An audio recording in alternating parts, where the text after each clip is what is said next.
Hi, I'm Kristen Woodford, Routine Queen. Welcome to my kitchen. It's midweek, and on Sunday I did a really good job of planning and prepping some staple items for the week. And I wanted to show you how things are faring now that it is not midweek, it is Monday.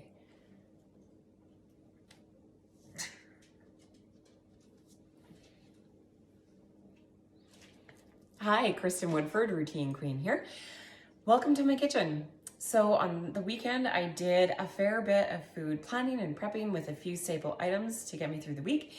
And that, coupled with a few things that I had in the freezer before, setting up to be a really great week so far. And I wanted to show you where we're at and how you can combine things by cooking just a few things. So the first is the green smoothie. I make it in a triple batch, and then this jar fits 2 servings. So this one has 1 serving left. So I have one. Put this in the fridge and you are good for 3 days. It does settle just a tiny bit. Give it a quick shake. It is good as new. It's packed full of spinach, romaine, lemon juice, mint, and avocado. Delicious.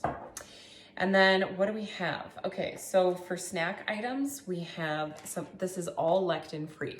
You don't know what that is, but if you are conscious about like gluten and inflammation and things like that, let me know. I follow the Plant Paradox program right now, so all of this is Plant Paradox friendly.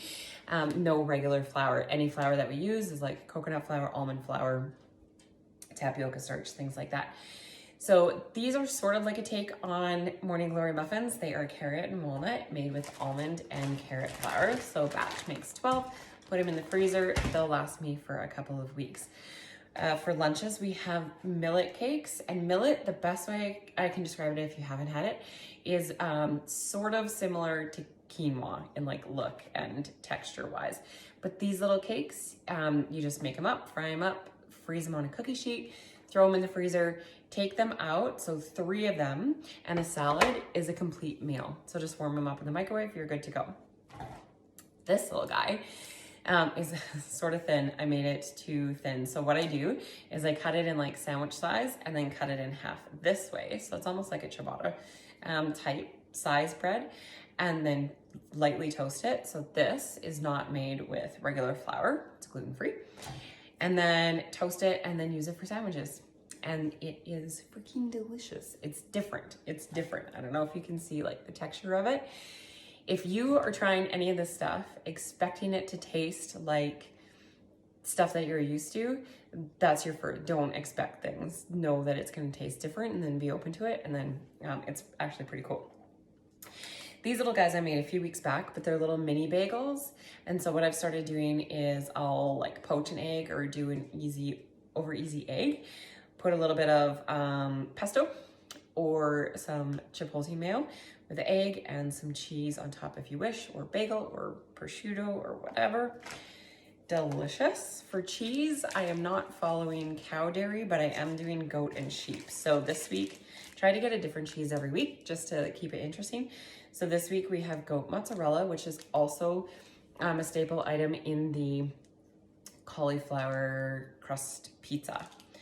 If you've seen that before, you will need that. And then I found some smoked goat. So really, really good. Just like a thin slice on crackers. Speaking of crackers, these are my new favorite things. These are grain-free crackers. They're like pretty super thin. They're the weirdest things to make. It's like a pancake, like a crepe batter almost, and you pour it onto the sheet, and so it just like spreads a little bit. It's not like a dough batter. And then a little bit of everything but the bagel spice on top.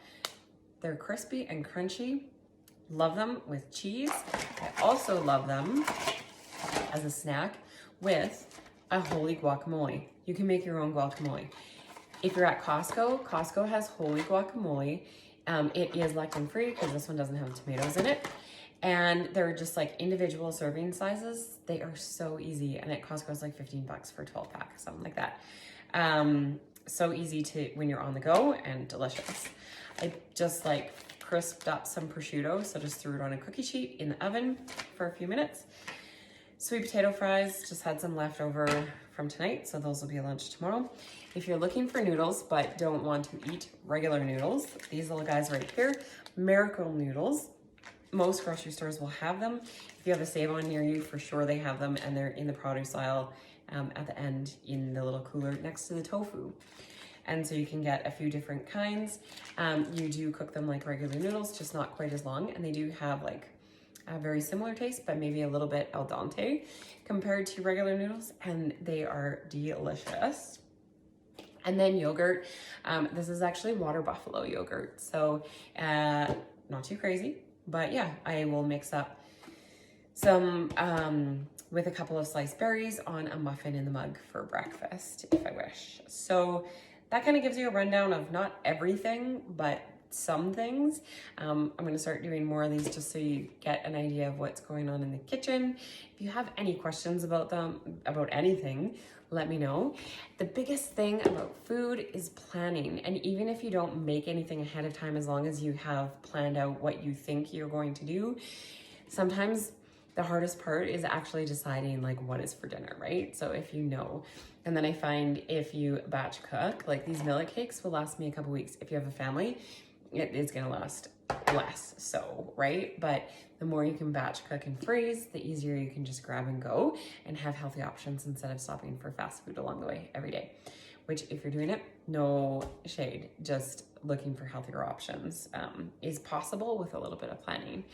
Also, when going on a road trip, snacks, right?